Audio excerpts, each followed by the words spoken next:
Hello students, कैसे हैं आप लोग? ठीक है ना? तो आज हम देखने जा रहे हैं कूलम का नियम। कूलम का नियम एक्चुअली में है क्या?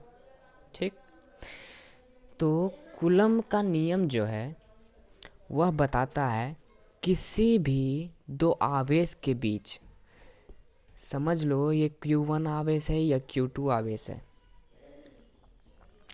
इस Q1 या Q2 आवेश, यदि ये दोनों आवेश समान हो, ये भी प्लस क्यू ये भी प्लस क्यू, तो इसके बीच कौन सा बल लगेगा? बताइए स्टूडेंट्स, कौन सा बल लगेगा? राइट, इसमें लगेगा विकर्षण बल। समान विकर्षित होगा, सिंपल। ठीक, यदि हम इसको ये माइनस दे देते हैं, ये प्लस दे देते हैं, तो इसमें कौन सा बल लगेगा स्टूडेंट्स?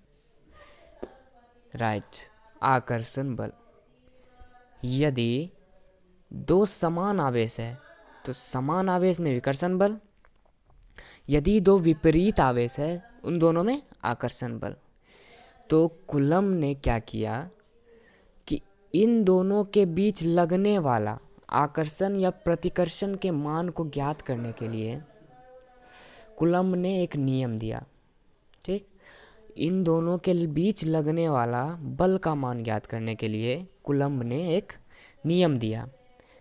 इस नियम को अब हम जानते हैं। देखिए, उन्होंने कहा किन्हीं दो आवेश के बीच लगने वाला आकर्षण या प्रतिकर्षण बल, उन दोनों आवेश का परिमाण, ये दोनों आवेश का परिमाण, तो इसके बीच लगने वाला आकर्षण अथवा प्रतिकर्षण बल, बल को तो F से सूचित करेंगे हम, आकर्षण अथवा प्रतिकर्षण बल, इन दोनों के परिमाण के गुणनफल Q1 इंटू Q2, इन दोनों परिमाण के गुणनफल के समानुपाती होते हैं।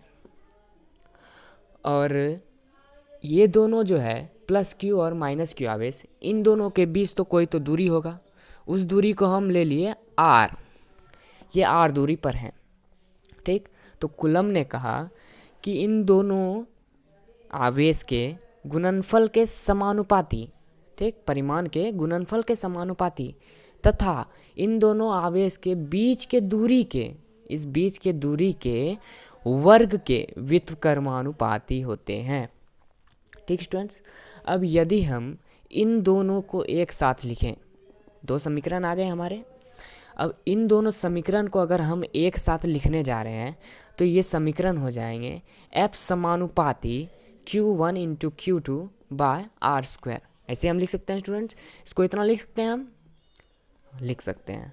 अब देखिए, अब ये तो समानुपाती चिन्ह है, हम इसको हटा देते हैं। अब हटाने के लिए क्या करेंगे? अगर समानुपाती चिन्ह हटाना है हमको, तो बराबर देने के लिए किसी एक कांस्टेंट से हम इसको गुना कर देते हैं, किसी एक कांस्टेंट से गुना कर देते हैं। तो देखिए, इस कांस्टेंट का मान भी एक दिया इन्होंने, तो k का मान क्या दिया? देखिए, k का मान इन्होंने दिया 1/4 pi epsilon 0 into Q1 into Q2 by R square. तो कांस्टेंट इसमें k का मान तो ये दिया, तो ये सॉरी ये नहीं होगा, k का मान कांस्टेंट इन्होंने इतना दिया।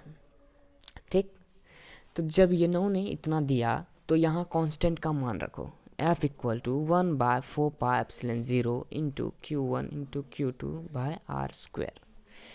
यही है स्टूडेंट कूलम का नियम। और इस समीकरण से ही हम किसी भी आवेश, किसी दो आवेश के बीच लगने वाला आकर्षण अथवा प्रतिकर्षण बल, दोनों के मान को ज्ञात कर सकते हैं। ठीक है स्टूडेंट्स, थैंक यू ये वीडियो देखने के लिए, और जितना हो सके इस वीडियो को फैलाएं, और लाइक शेयर कमेंट जो हो, सब्सक्राइब तो ज़रूर करें चैनल को। Thank you.